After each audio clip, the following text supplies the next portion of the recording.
Welcome to Candid Conversations with Dr. Mayfield. This episode is sponsored by Mayfield Counseling Centers, helping you find clarity, hope, and purpose. Call us at 719-452-4803. Here's your host, Trevor Sherry. We are really excited about today's topic of conversation. This is a curriculum that Dr. Mayfield and I wrote, along with Education for a Lifetime here in Colorado Springs for our teens. It is a upstream suicide prevention curriculum called Who Can Relate?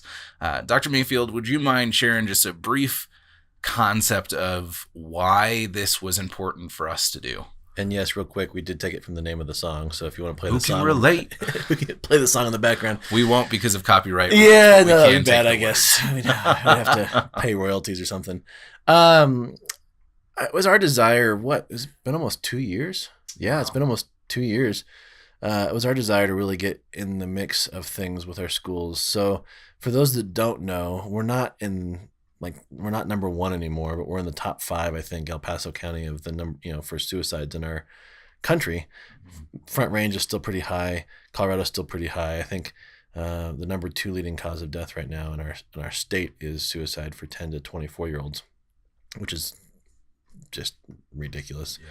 Yeah. But it was our job to go, why, or our desire, not our job, but our desire to go, why are we not doing things 6 or 7 moves ahead of it, right? And so a lot of times, I think over the last, 2 or 3 years, you and I have gotten called into schools to talk after the fact. Yeah. And that's heartbreaking. So it's like, why are we waiting until something happens? And so this was a desire to go, let's change that. It didn't start out as a curriculum, actually. It started out as just this kind of YouTube video thing. And we had called it the Me Too movement, and that changed when we decided on that name about 6 weeks before the Me Too movement actually happened, right? So we wanted to rebrand it because we didn't want it to be. I think what the Me Too movement has done has been great, but this needed to be something specific and different. It was causing too much confusion. Right. And I think so. David Galvan, who, if you've been a longtime listener of the show, you know him from our Let's Talk About Sex, Baby episodes. He helped us write that curriculum, and he's the one who does it in the schools, just the training for trainers. And he was the one who came up with the name, and I think it was really prevalent because it's from Logic's 1-800 song, which is a song about suicide and prevention, and just talks about the name, or gives the suicide hotline a couple times during the song. Yeah, it's just, and I think it's important for us to recognize too that, or to talk about here, there's a lot of talk about if we have conversations about suicide, it's going to happen more.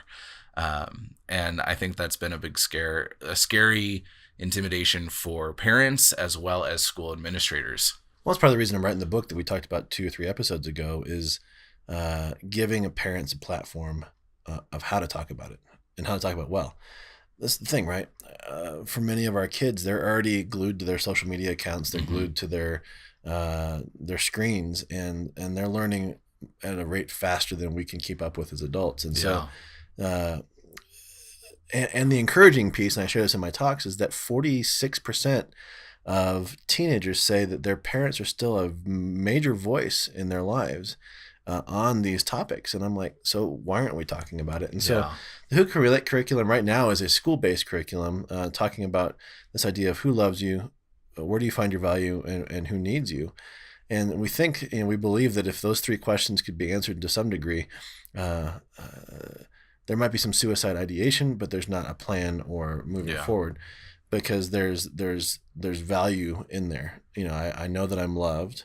I know people need me, and I know where my value comes from.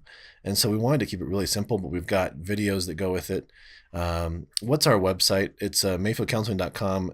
Is it / Who Can Relate? Who Can Relate? I'll put the link in the section below or in the description of this episode. One thing that has been really fascinating for me as I've done this training is seeing how many adults and students struggle to express the definition of need, value, and love. It's as if we have this understanding, we know what it means, but don't ask me to explain it because I'm not sure how to explain it. Which is fascinating. Yeah. It's fascinating. I think it's indicative of our culture. I think it's a snapshot of where our culture is, right? I mean, I think it'd be interesting, and just go with me for a minute, but it'd be interesting to go to the highest places in our government and ask this question and see what the answers are. It'd be interesting to go to the highest places in different faith groups to see if they could answer these questions.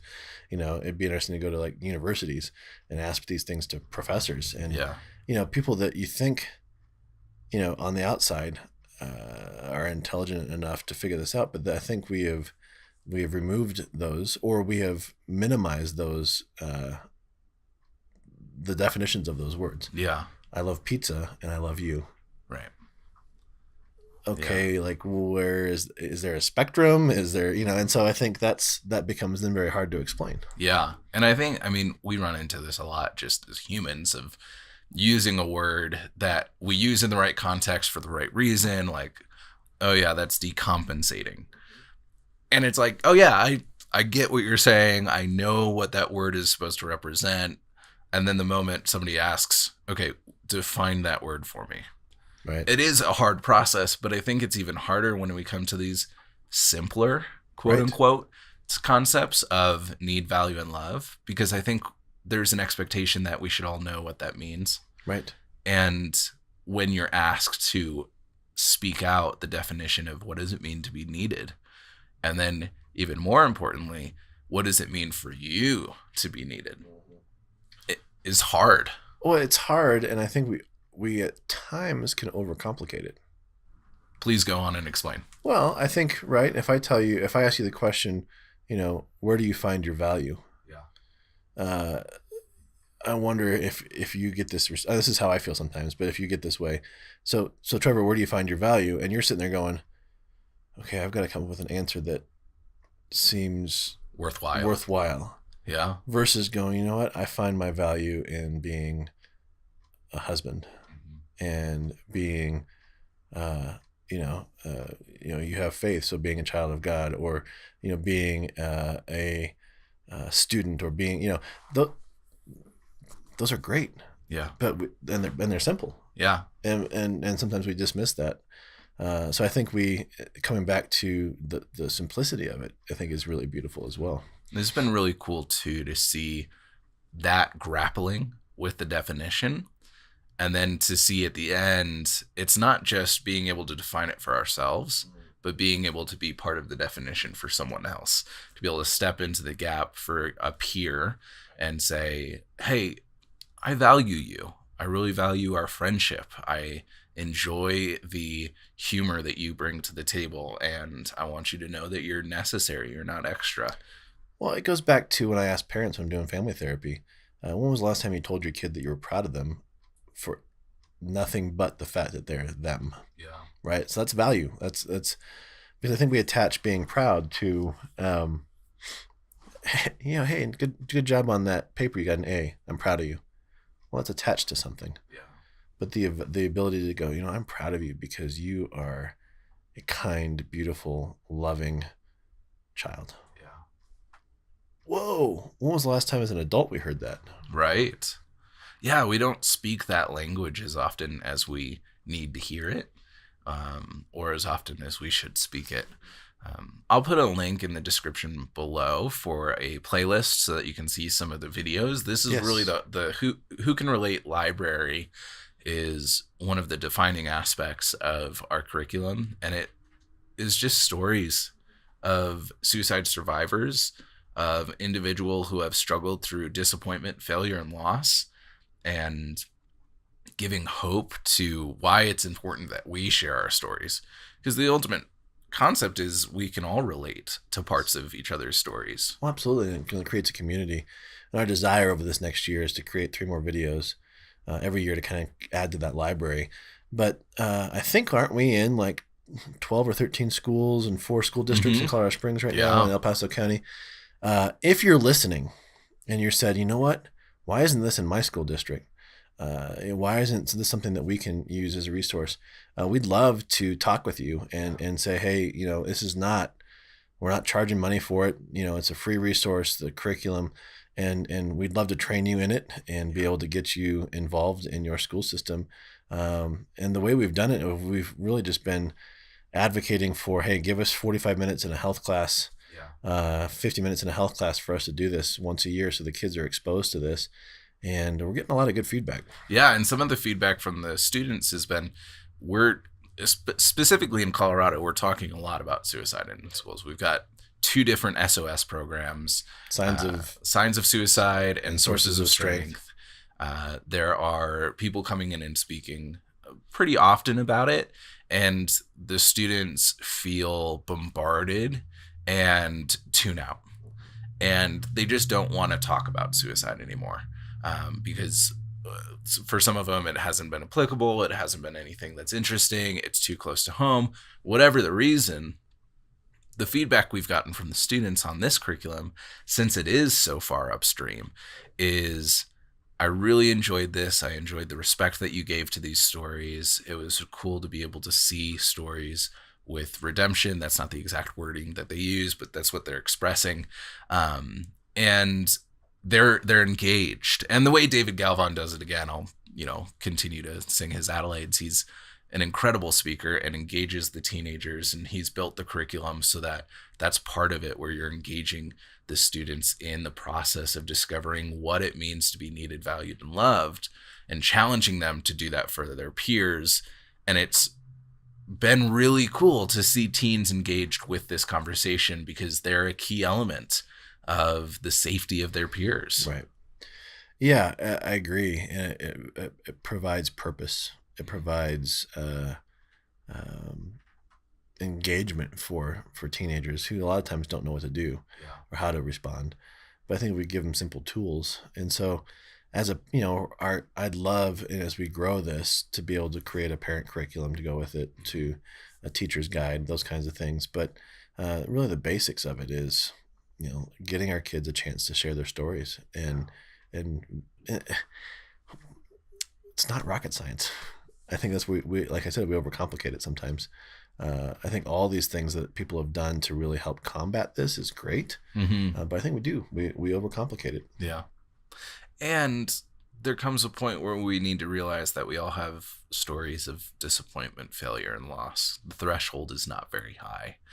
And by being able to step forward and share your story of breaking your leg before a soccer game that was really important to you in high school and not being able to play soccer again in your senior year, that's a lot of disappointment. That's loss. That's a feeling of failure. And that can be a very intense moment, and to be able to allow people to enter into that and to validate who you are, that doesn't define who you are, but also to have somebody else say like, oh, I get that, because I had this situation and I was thinking those same things about myself. Or even just as something as small too, is a group of friends and you don't feel like you fit in, and you're trying to fit in, but they don't validate you or engage with you. That's frustrating. That's scary or sad. And to have somebody come in and go, that stinks. Yeah. I'm sorry that's happened to you. Here's how that happened to me, and then you connect and validate. It's, the threshold shouldn't be super high. Yeah. I wanted to end this episode a little bit early, as we're just plugging this curriculum, but also I wanted to plug your speaking engagements. You have a talk and a training that you do called the Messy Embrace, and the Who Can Relate curriculum falls into that, and you can be trained through this training as well. Would you mind sharing just a little bit about what the Messy Embrace is, and how they can contact us if they want to book you for a speaking engagement? Well, the Messy Embrace is really geared towards organizations. It's geared towards churches, families, schools, really. And it could be anywhere from a half day to a full day. I usually like the full day just because you can get a lot of content done.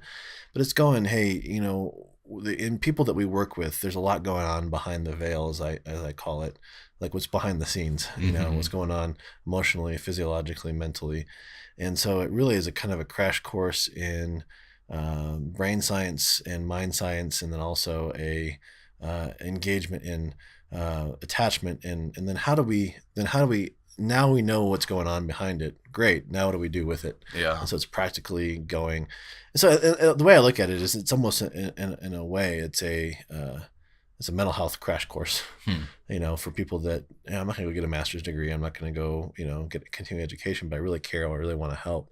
And so it can be tailored towards organizations and, of what some of the specific needs are, but really it's 6-8 hours of let's dig in, let's spend a day together.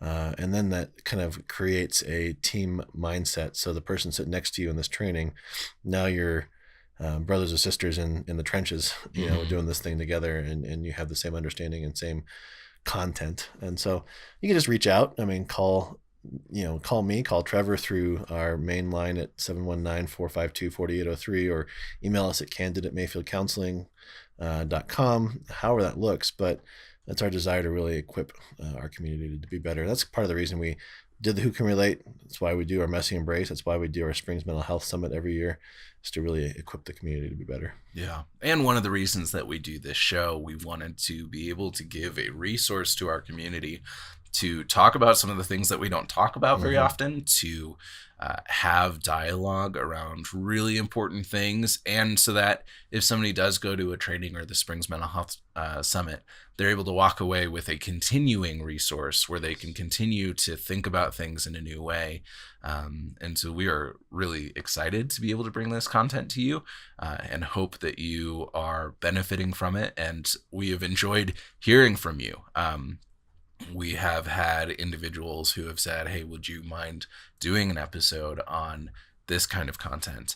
And we're really happy to do that because we may not think of all the things to talk about. Yep. We're just two minds, and we have people around us that speak into this. But we also are really encouraged when we hear from you on your thoughts.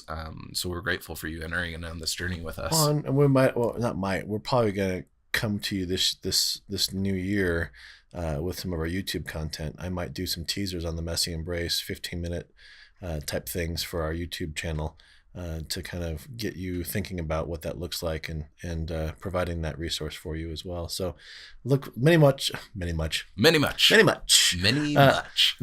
more to come. But we want to hear from you of what you need. So let us know. Yeah. And thank you, as always, for joining us. We will see you next week. Thank you for joining Candid Conversations. If you would like more information, go to mayfieldcounseling.com/Candid Conversations and check out our Facebook page, Candid Conversations with Dr. Mayfield.